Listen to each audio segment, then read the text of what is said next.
কাহিনী শুনোৱা হওক অসমীয়া কাহিনীৰ এক শ্ৰব্য সংকলন নতুন লিখকৰ এই নতুন কাহিনীবোৰ শুনিবলৈ আজিয়ে ছাবস্ক্ৰাইব কৰক আমাৰ ইউটিউব চেনেল কাহিনী শুনোৱা হওক এক নতুন কাহিনী লৈ মই দীপাংকৰ শৰ্মাই আকৌ আহিছোঁ আপোনালোকৰ মাজলৈ আজিৰ কাহিনী জীৱনৰ ৰং ৰচনা ডক্টৰ মৃদুল শৰ্মা আহক তেনে কাহিনীৰ মাজলৈ আগবাঢ়ো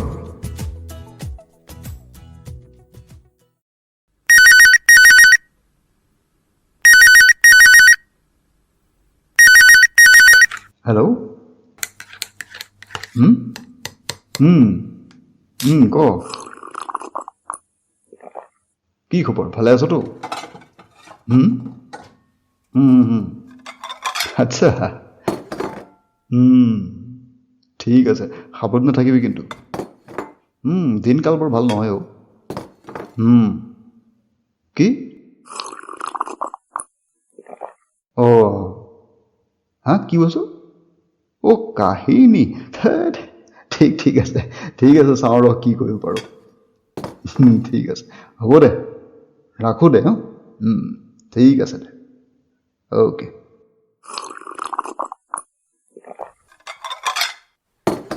কিবা এটা লিখি পঠিয়াবলৈ ভাইটোৱে মোক কেইবাদিনৰ পৰা তাগিদা দি আছে মোৰ ভাইটো মানে অংকুৰ গুৱাহাটীত থাকেহি সি ইউটিউবত অসমীয়া চুটি গল্প পঢ়াৰ কিবা চেনেল এটা খুলিছে কেইটামান গল্প শুনিছোঁ ভাল লাগিছে এতিয়া পিছে তাৰ জেদ তাৰ চেনেলৰ বাবে হেনো মই এটা গল্প লিখি পঠাব লাগে প্ৰায় ফোনতে সি কয় তুমি মোৰ কথাটো পাহৰিলা হ'বলা চেষ্টা কৰাচোন পাৰিবা আগতে তুমিচোন অলপ লেখা মেলা কৰিছিলা এতিয়ানো কি হ'ল হঠাৎ ময়ো মনতে ভাবিছোঁ হেৰ' মই অসমীয়া ব্যঞ্জন বৰ্ণৰ আখৰকেইটাকে শুদ্ধকৈ লিখিব নোৱাৰোঁ সেই তাহানিতে স্থানীয় সাহিত্য সভাৰ এটকীয়া মেম্বাৰশ্বিপ এটা লৈছিলোঁ মোকনো বাৰু এই ঝামেলাটো দিব লাগেনে মোৰনো আহৰি ক'ত পৰিবাৰ লুনা আৰু ছোৱালী হিয়াজনীৰে সৈতে সৰু সংসাৰ এখন মোৰ পিছে সংসাৰ সৰু হ'লেও এটাৰ পিছত এটা সমস্যা ওলায়েই থাকে সেইবোৰৰ আউল মাৰোঁতেইচোন সময়বোৰ গুচি যায়গৈ আপুনি বজাৰ ফালে গ'লে দৰ্জী দোকানখনত সোমাই আমাৰ হিয়াৰ ইউনিফৰ্মটো চিলোৱা হ'ল যদি লৈ আনিবচোন লগতে তাইৰ ঘড়ীটোৰ বেটেৰী শেষ হ'ল ঘড়ী বন্ধ থাকিব নাপায় সুমংগল হ'ব একেকোবে ঘড়ীটো ঠিক কৰি আনিব বাৰু হ'ব দিয়া মোৰ চমু উত্তৰ এৰা এনে পৰিৱেশত আৰু কিতাপ পঢ়া লিখা মেলা কৰা এইবোৰ আৰুনো ক'ত হ'ব পিছে হ'লেও মোৰ সংসাৰখন সুখৰ পৰিবাৰ আৰু ছোৱালীকো সুখী যেনেই লাগে সৰু চাকৰিটোৰে যেনে তেনে চলি আছোঁ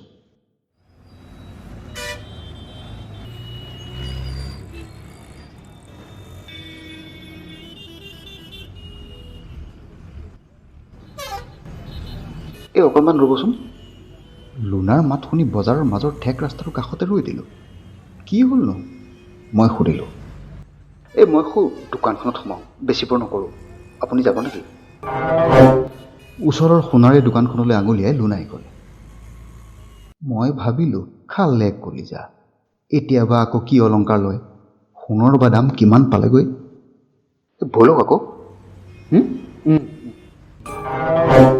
লুনাৰ মাতত সম্বিত ঘূৰাই পোৱা দি পাই দোকানত সোমালোঁ লুনাৰ চিনাকি সোণাৰী বাইদেউ আহক বহু দিনৰ পিছত আহিল দাদা ভালনে আপোনাৰ হাঁহি এটাৰে সোণাৰীৰ প্ৰশ্নৰ উত্তৰ দি বেঞ্চখনত বহিলোঁ লুনাই সুধিলে দাদা ৰেডিমেড সোণৰ আঙুঠি আছে নেকি দেখুৱাওকচোন আছে ৰ'ব মই উলিয়াই দিছোঁ এই বুলি কৈ সোণাৰীজনে 2-3টামান আঙুঠি দেখুৱাই দামবোৰ কৈ গ'ল এইটো 22,000 এইটো চাব পাৰে 18,000 টকা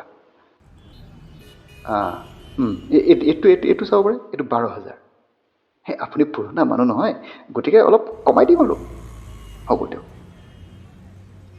এইটোতো ল'ব পাৰে 10 বা 12 ভিতৰত পৰিব দাম শুনিয়ে লুনাই 12,000 টকীয়া আঙুঠিটো লিৰিকি বিদাৰি পিছত কেতিয়াবা আহি লৈ যাম দিয়ক এই বুলি কৈ সোণাৰী দোকানৰ পৰা ওলাই আহিল পিছে নিশব্দে মই লুনাৰ লগত বিশেষ একো কথা নপতাকৈয়ে ঘৰ মোৱা হ'লোঁ অলপ খঙো উঠিছিল আজি 2 মাহে হোৱা নাই মই বিয়াত দিয়া আঙুঠিটো লুনাই হেৰুৱালে হেৰাল লুনাৰ মুখত সেইদিনা শব্দটো শুনি মই তাই কোৱাতকৈ বেছি কৰ্কশকৈ হেৰাল বুলি চিঞৰি লুনাক ভালকৈ এজাৰি দিছিলোঁ। তাইও তলমূৰকৈ চাই ৰৈ আছিল। এতিয়া আকৌ 12,000 টকীয়া আঙুঠি মই কেনেকৈ মেনেজ কৰোঁ? লুনালৈ বেয়াও লাগে। আঙুঠিটো হেৰুৱা দিনৰে পৰা তাৰ আঙুলিটো উকা হৈ আছে। মাজে মাজে মোক কিবা এটা ক'ব খোজে, আকৌ ৰৈ যায়। শুনকচোন, এতিয়া নকওঁ দিয়ক। ভাতকেইটা খাই বিচনাত ইকাটি সিকাটি কৰি চিন্তা কৰি থাকিলোঁ। কিবা এটা কৰিব লাগিব। কিছুমান খৰচ হাত ধৰিলে পইচাখিনি যোগাৰ কৰিব পৰা যাব। সোণাৰীজনেতো ইনষ্টলমেণ্টতো দিব পাৰে, সুধি চাব লাগিব। মুঠতে সিদ্ধান্তটো মই লৈয়ে পেলালোঁ। এইবাৰ জন্মদিনৰ দিনা লুনাক মই আঙুঠিটো দিম, খাটাং।